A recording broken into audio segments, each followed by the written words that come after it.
What's up, everyone? Thanks for coming back to the channel. So today we're going to be working on my bell cranks. Basically, I had designed some originally right here. They ended up working, but not great. It was my fault. I put some thought into it, but I guess not enough on how it should have been. Anyway, so we're redoing these today. I'm going to be cutting off. I need this center part with these brass bushings. These are oil impregnated brass, and so they'll work real good on the bell crank because it pivots on this brass bushing. The shock goes on one end, or well, it goes on this end, and then the push rod went on this end, and it would articulate like this.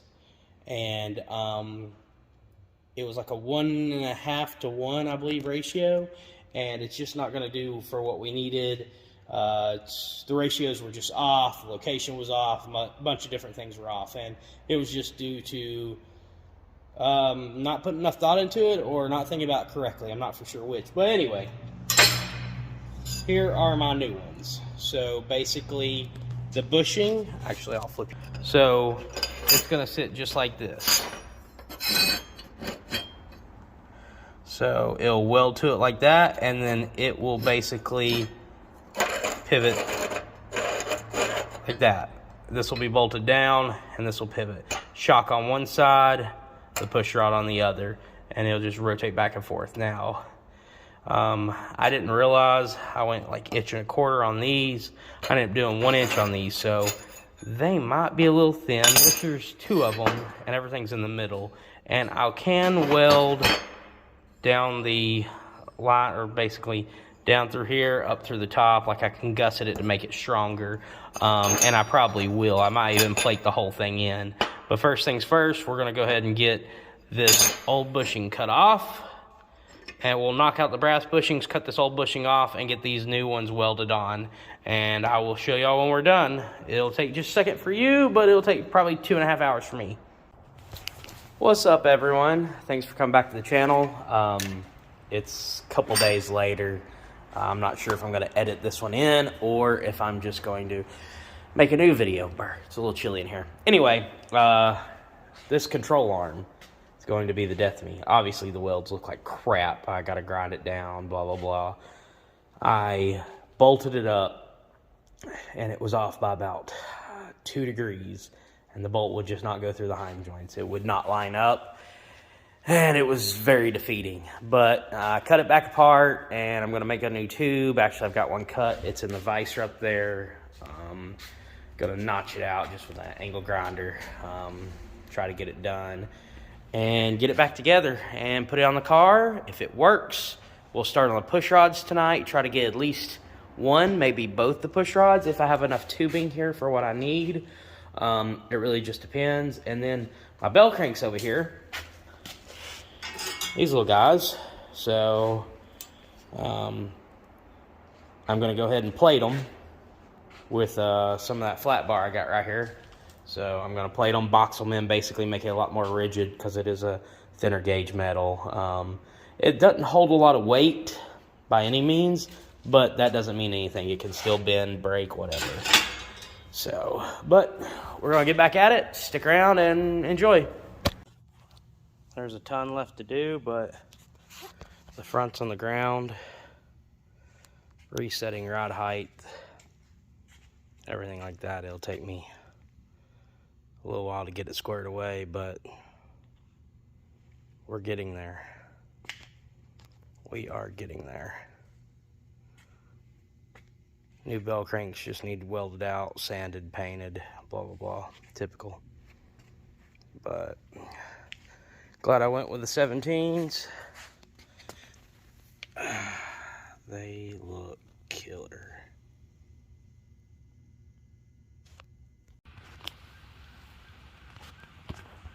What's up, everyone? So today we are setting ride height on the front of the Atom. Still have everything tacked up. Going to do some final welding here in a little bit. Just trying to see what I can get done. Here, I'll show you. So basically, sorry, there's sirens.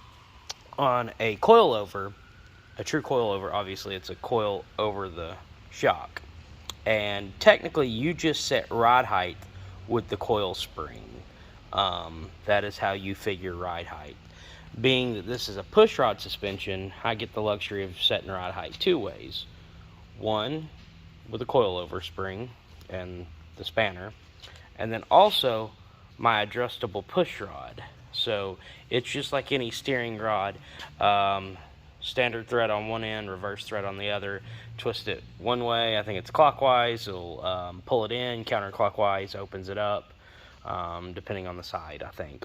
I just know it when I do it. Anyway, so that being said, I looked up what a real aerial atom is, and a real aerial atom comes in at, it says like 102 millimeter, and just rough math is basically 4 inches. So now this is ride height right now. I've bounced on a few times, tried to get it to settle.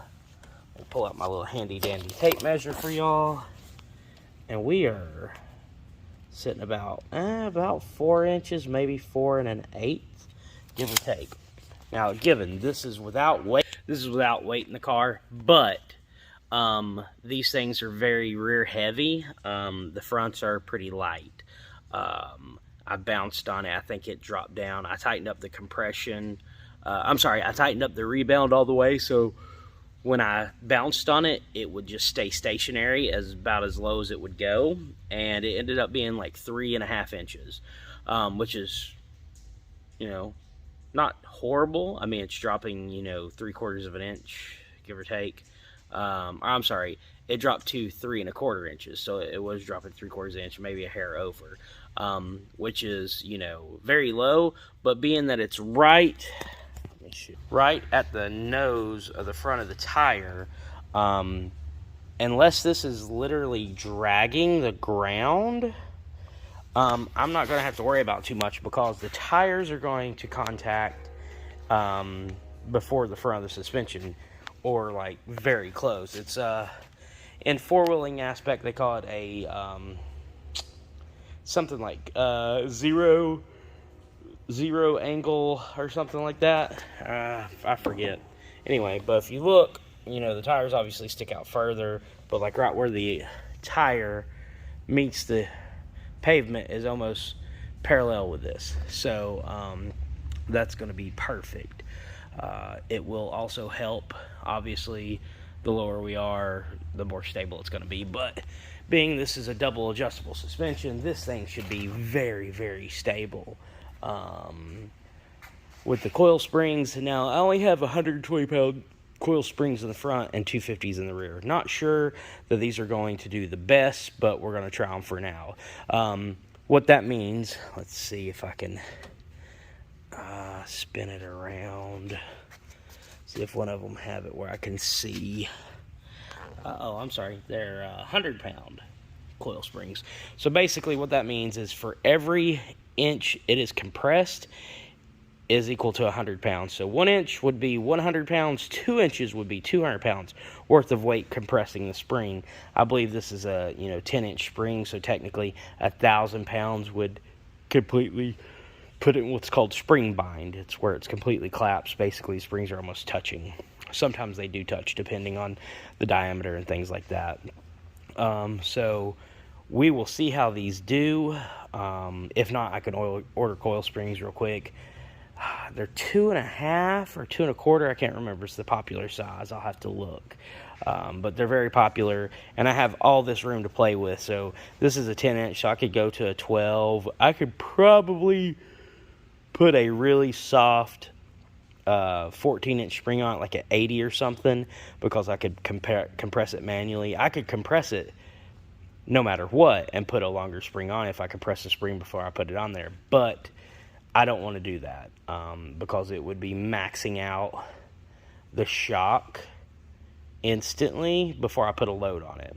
And it would always try to want to revert to that. So you don't want to do that. Hence why you use the spanner to adjust ride height. Anyway, we've got the front pretty much set up. Going over here to the rear. Rear is going to be the same thing. I've got it off right now just so I can check travel and things like that. Get a good idea of what we need. Based on Viking's website and what they recommend. I believe this is a 5.5-inch stroke. So they want you to try to run center. So the reason why is that you get, X amount upstroke, X amount downstroke. And that's so you don't blow out the seal one way or another. They don't want it to be sitting right here where it's fully open all the way, being real hard on it, or vice versa at the other end.